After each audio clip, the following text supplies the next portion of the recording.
Salut à tous, c'est Bourrichon, on se retrouve pour l'analyse de la troisième journée du top 14. Alors oui, là ce que vous voyez là, c'est mon micro, vous avez été plusieurs à me dire que la prise de son a été améliorée, donc je le mets là, on va essayer pour cette fois. Bref, en tout cas fini cette petite interview technique, maintenant place aux choses sérieuses avec les matchs, et notamment le premier de cette troisième journée, à savoir Montpellier, Stade Toulousain. Alors dans mes pronos j'avais mis Montpellier, et ben je me suis trompé, c'est le Stade Toulousain qui a gagné. En même temps on voit clairement une différence entre une équipe qui est en pleine confiance depuis plusieurs saisons, et l'autre qui sort d'une saison galère et qui ne commence pas de la meilleure des manières la suivante. Sans faire un match exceptionnel, les Toulousains en fait ils ont jamais été inquiétés. Ils ont toujours mené au score, et même quand ils ont encaissé des points, j'avais l'impression que Montpellier était presque étonné de marquer face à cette équipe. A noter quand même une petite différence dans le jeu du Stade Toulousain, c'est-à-dire que la philosophie c'est la même, mais ils ont beaucoup plus défendu qu'attaqué lors de ce match. Mais ils ont quand même été très efficaces en défense, c'est pour ça qu'ils ont encaissé très peu de points. Même sur la discipline, globalement, ils n'ont pas été beaucoup pénalisés. Du côté du MHR, en revanche, c'est un jeu qui ressemblait à rien.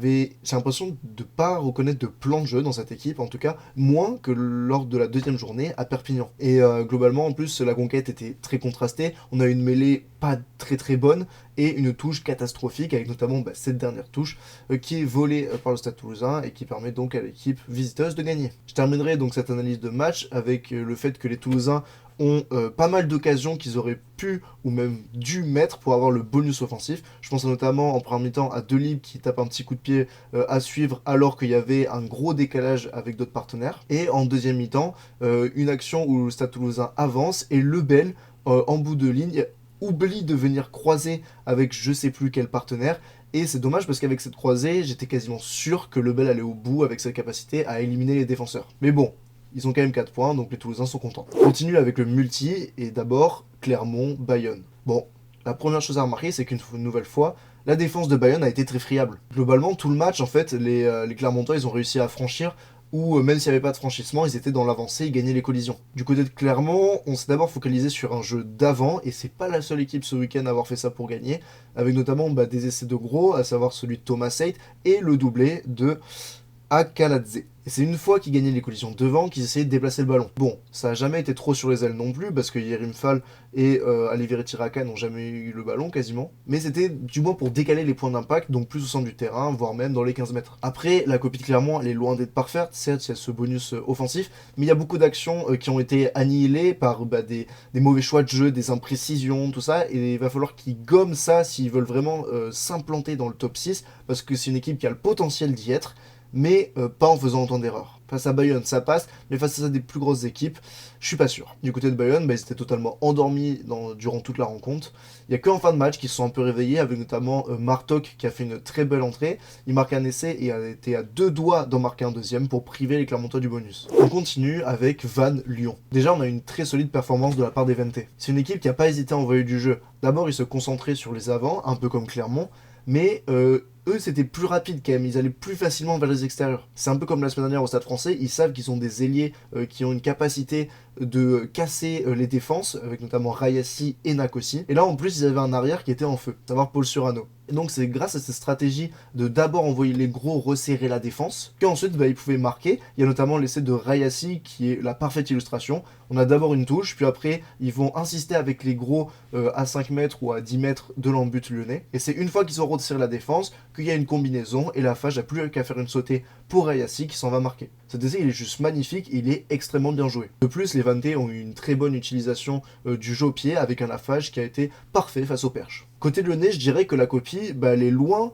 d'être dégueulasse. Franchement, il y a eu pas mal de choses qui ont été produites et plutôt bien, mais il y a eu plusieurs secteurs à améliorer. Il faut qu'ils améliorent leur mêlée, absolument, parce que là, ils se sont fait défoncer par la mêlée vantaise. Et aussi, un autre secteur que j'ai remarqué où ils étaient en difficulté, c'est la réception des jeux au pied. Plusieurs fois, Nignashvili, Dumortier, Tchapchet et autres ont été en difficulté, pas forcément sur des arrêts de volée, mais globalement sur peut-être des sentinelles qui n'étaient pas assez présentes pour gêner les Vantais. Qu'est-ce que c'est des sentinelles? C'est tout simplement des joueurs qui sont en repli, qui ne vont pas changer leur trajectoire de course, mais qui vont avoir des courses intelligentes pour venir gêner les adversaires et en tout cas protéger ses coéquipiers sans faire de faute. Et ça, j'ai trouvé qu'il n'y en avait pas assez du côté de Lyon. Je finirai cette rencontre avec le fait que c'est aussi l'envie vantaise et donc ce public qui les a portés jusqu'à la victoire, car ils ont été dans l'agressivité tout le temps. Mais comme j'aime bien le répéter, c'est une agressivité qui était positive. Allons maintenant dans les terres tarnaises, à savoir à Castres, qui recevait Perpignan. Bon, déjà c'est un match où l'utilisation du vent a été primordiale. Ça a été d'abord pour les Perpignanais en premier temps, puis pour les Castres en seconde. Et ce sont donc les hommes de Jérémy Davinson qui ont été les plus prompts à le maîtriser.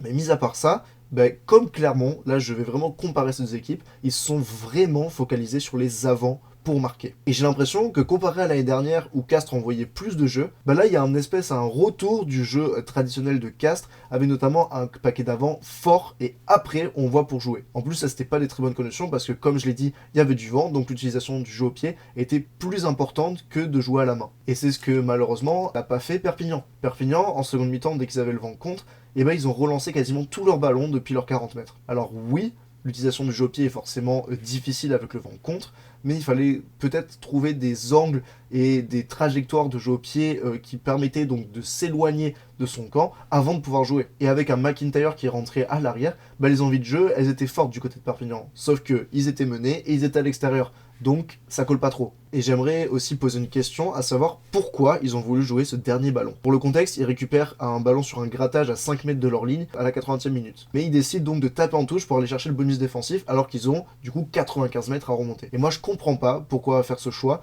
parce qu'ils étaient contre le vent, et au final, ils ont une mauvaise défense qui permet à Castres d'aller chercher le bonus offensif. Et peut-être qu'en fin de saison, ça va compter. Autant de parler du dernier match du multi, à savoir le Stade Rochelais qui recevait la section paloise. Déjà, c'est un match avec beaucoup de jeux, que ce soit d'un côté ou de l'autre. Et on a vu des Rochelais qui n'ont pas hésité à jouer au large, alors qu'on est habitué à les voir jouer notamment devant. Et ça a plutôt bien fonctionné, parce que, il y a évidemment ce triplé de Dylan Leeds, il y a aussi cet essai de Jack Noel en tout début de rencontre, et je vais même mettre l'essai de Kane Douglas sur cette volonté d'aller sur les extérieurs, parce que, certes, c'est un avant et assez costaud, mais il marque grâce, du coup, à un ballon qui est écarté. Bon, cette volonté, elle a été aussi beaucoup corrélée au fait que les Palois étaient très mauvais en défense sur les ailes. Parce que ça, c'est un gros défaut de Pau depuis le début de la saison, que ce soit à Clermont, contre Bayonne et maintenant à La Rochelle. En effet, ils ont été catastrophiques, que ce soit sur une défense placée de ligne ou en un contre un. Et j'en viens à me poser la question de peut-être qu'ils avaient peur du défi physique qu'allait potentiellement leur imposer les Rochelais avec les Skelton, Atenio et consorts, et que du coup ils avaient une défense beaucoup plus resserrée et qui délaissait un petit peu les extérieurs. Ça c'est ma théorie.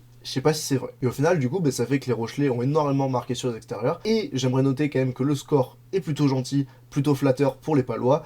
Parce que si Russ avait décidé de marquer des points, ça aurait fait plus de 60 pour La Rochelle. Passons au match du samedi soir qui a été extrêmement prolifique, à savoir Bordeaux-Bègles, Racing 92. Alors pourquoi ce match a été extrêmement prolifique ? Parce qu'on avait tout simplement deux défenses qui étaient catastrophiques. Bon, après, le niveau de jeu de l'UBB, il est quand même impressionnant en ce début de saison, notamment à domicile. Un peu comme le Stade Toulousain, ils ont cette volonté de jouer debout et notamment avec des passes après contact. Et c'est grâce à ça qu'ils ont pu marquer 4 des 5 essais qu'ils ont marqués en première mi-temps avec ce jeu debout. Alors qu'en seconde, je pense qu'ils avaient pris le large, donc ils étaient un peu plus rassurés et ils sont plus servis des erreurs du Racing qu'autre chose. Je pense notamment à cet essai de Bielbarré qui intercepte une mauvaise relance de Sam James. Cependant, on a toujours ce problème des fins de match. Alors oui, ils ont encore le bonus offensif, mais ils se sont fait peur quand même, les Bordeaux-Bègles. Côté Racing, je trouve qu'on n'a pas grand chose à retenir, et le fait qu'ils aient marqué 5 essais, c'est une question à laquelle je ne sais pas répondre pour comment ils ont fait. Parce que globalement, ils ont marqué sur des conneries défensives, et dès que le bébé a été beaucoup relâché, vu qu'il y avait 8 essais à 2, il me semble, et ça finit à 8 essais à 5. Et on a donc Clovis Lebaille qui marque un essai qui pour moi ne doit jamais exister si le bébé avait une défense qui était rigoureuse. Dernier point que j'aimerais aborder, c'est la touche. La touche du Racing a été catastrophique, notamment avec l'entrée de Diego Escobar, mais même Robin Coulis, ça n'a pas été bon. Notamment la toute dernière touche du match volée par les Bordelais qui leur permet de garder leur bonus offensif. Alors du côté de Bordeaux, depuis la première journée contre le Stade français, on s'est vachement amélioré. Et enfin, je vais terminer cette analyse de la 3e journée avec un match très soporifique, à savoir Stade français Toulon. Alors oui, c'était soporifique, mais c'est pas la faute des acteurs, c'est vraiment la faute de la météo. Ce que j'aimerais noter, c'est que le Stade français n'est quasiment jamais venu dans les 22 Toulonnais de la première mi-temps, à part à la fin avec cet essai refusé à Gabriag. En deuxième mi-temps, c'était un peu mieux, ils avaient plus la possession, plus l'occupation, mais bon, un seul essai et une seule pénalité à leur actif. Alors que du côté du Rugby Club Toulonnais, en premier mi-temps, on a eu beaucoup plus d'occasions, notamment l'essai entre guillemets de Rebadge qui était à deux doigts d'être marqué si le ballon était resté dans le terrain, et évidemment cet essai de Jean-Baptiste Gros. Il y a quelque chose qui me turlupine du côté du Stade français, c'est que la mêlée a régressé en niveau, je trouve. Notamment quand il y avait le combo Dany Priso qui était remplaçant, plus Kyle Sinclair qui était titulaire. Dès que ces deux-là étaient sur le terrain, la mêlée du Stade français a énormément souffert. Et c'est bizarre parce que le Stade français a toujours eu une mêlée depuis plusieurs années plutôt solide, et là, ça fait 2 matchs là où ils sont vraiment pas bons. Alors pourtant c'était un pack qui manquait pas de densité, même si en vrai je trouve que la rentrée de Tanga en a amené beaucoup.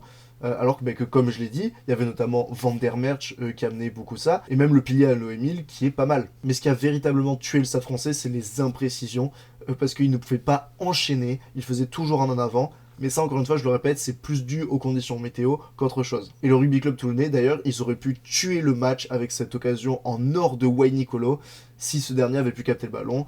Mais encore une fois, les conditions météo. Bref, il est temps de parler des tops et des flops. En top, je vais partir sur le pilier de l'ASM, Akaladze. Bon, déjà, il y a ces 2 essais, mais aussi il a été plutôt bon en mêlée, voire même dominant, et disponible dans le jeu. On continue avec le castré Papa Lili, qui a été tout simplement monstrueux. J'avais l'impression qu'il était implacable, il gagnait tous ses duels, il était hyper dynamique et hyper explosif sur cette rencontre face à Perpignan, et il est récompensé notamment par cet essai. Et enfin, le dernier top, c'est Paul Surano, qui pour moi a fait un match énorme, c'était sa première en top 14, et là, ça se voit pas en fait. Il y a notamment cet essai, où il est très chanceux, mais il est opportuniste avant tout. Je trouve qu'il a été extrêmement vif et très difficile à plaquer. Enfin, il a cassé beaucoup de plaquages en première intention. Et en attaque, il a été clairement l'homme le plus dangereux du côté de Vannes. Et enfin, sa couverture derrière a été plutôt bonne. En flop, j'ai parlé de Madoche Tamboué, qui, je trouve, a été catastrophique en défense.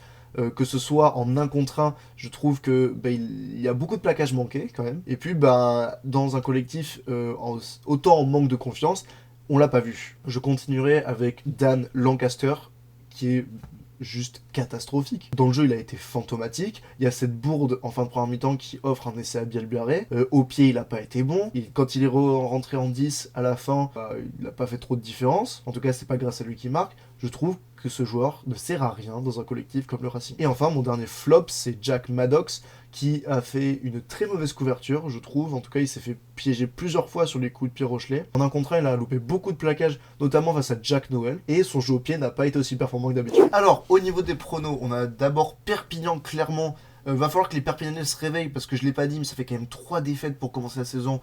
C'est clairement pas le début de saison idéal, et je pense qu'ils vont se réveiller contre les Clermontois. Montpellier qui se déplace à Bayonne, je vois Bayonne gagner face à Montpellier en grande crise de confiance. Lyon-Castres, je vois les Lyonnais à domicile, car ils font mine de rien un bon match à Vannes. Racing-La Rochelle, j'ai envie de dire le Racing, même si ça manque beaucoup de stabilité, je ne vois pas les Rochelais pour l'instant capables de gagner à l'extérieur. Toulon-Vannes, je vais dire Toulon, et je vais même leur octroyer le bonus offensif. Au Stade français, je vais mettre la section paloise, qui pour moi, malgré ses errements défensifs, me semble plus sereine que le Stade français. Et enfin, Stade Toulousain, Bordeaux-Bègles, un choc, la dernière finale. Je pense que Toulouse va gagner Bordeaux, mais que ça va être un match plus serré que l'on pense. Cette vidéo est à présent terminée, j'espère qu'elle vous aura plu. Si c'est le cas, n'hésitez pas à lâcher un pouce bleu, m'écrire un commentaire, activer la cloche et vous abonner évidemment. C'est des choses toutes connes mais qui m'aident grandement. Bref, on se retrouve la semaine prochaine pour l'analyse de la 4e journée. C'était Bourrichon. Ciao ciao.